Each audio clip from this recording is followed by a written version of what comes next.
In a previous video, we looked at hard and soft consonants and how to spell them.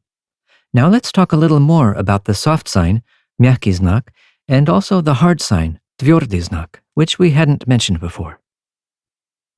We know that soft signs are used after a soft consonant in two places, at the end of a word, as in соль, and before another consonant, as in полька, but actually you will also occasionally see a soft sign between a consonant and these vowel letters, ya, ye, I, yo, and you.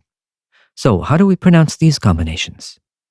When you see a sequence like these, with the soft sign before one of these soft series vowels, and if you listen carefully, you'll typically hear a Y glide, that is a distinct y sound, as in English yard or yoke, between the soft consonant and the vowel sound. Let's listen to a few examples.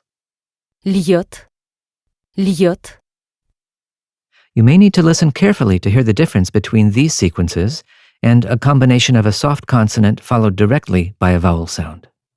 льет, льет, лед, лед, белье, белье, пеленки, пеленки. It may help to look at a waveform of words with this contrast.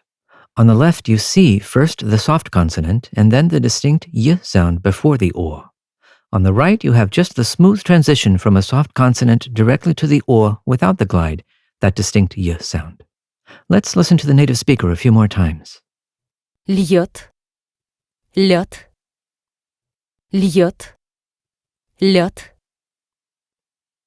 Russian also uses a hard sign, твердый знак, though you won't see it nearly as often as the soft sign.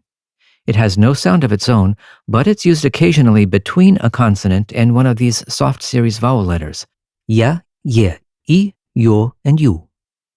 This sequence spells a hard consonant followed by the Y glide, that distinct y, as in English yard or yell, and then a vowel sound. Объятие, объехать, подъезжать.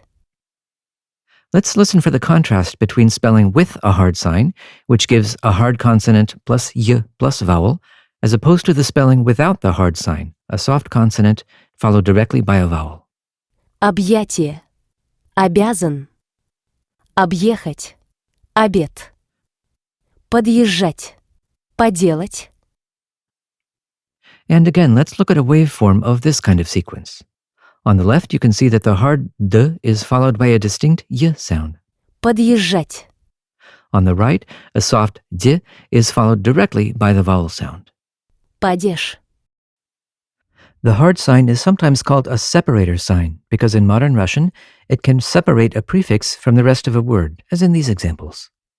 Объехать, подъехать, объятие. You'll never see the hard sign at the end of a word in modern Russian because if a consonant is the last letter of a word and there's no soft sign after it, we'll assume it's a hard consonant. In fact, if you do see hard signs at the end of a word, you are probably looking at an old text like this document from 1917. Quite a few centuries ago, the hard sign actually represented a vowel sound, and it was a pretty common one. But over time, at the end of a word, it had become silent. It wasn't until around 1918 that a spelling reform finally caught up with the change. So in books printed in the 1800s, you'll see a lot of these silent letters, which are not nearly so common in today's Russian, and which we now just call hard signs. Summing up. When words have a soft sign between a consonant and a vowel letter, you'll hear a distinct y sound in between the soft consonant and the vowel sound. Льет, белье, When words have a hard sign between a consonant and a vowel letter, you'll hear a distinct y sound in between the hard consonant and the vowel sound. объятие, объехать,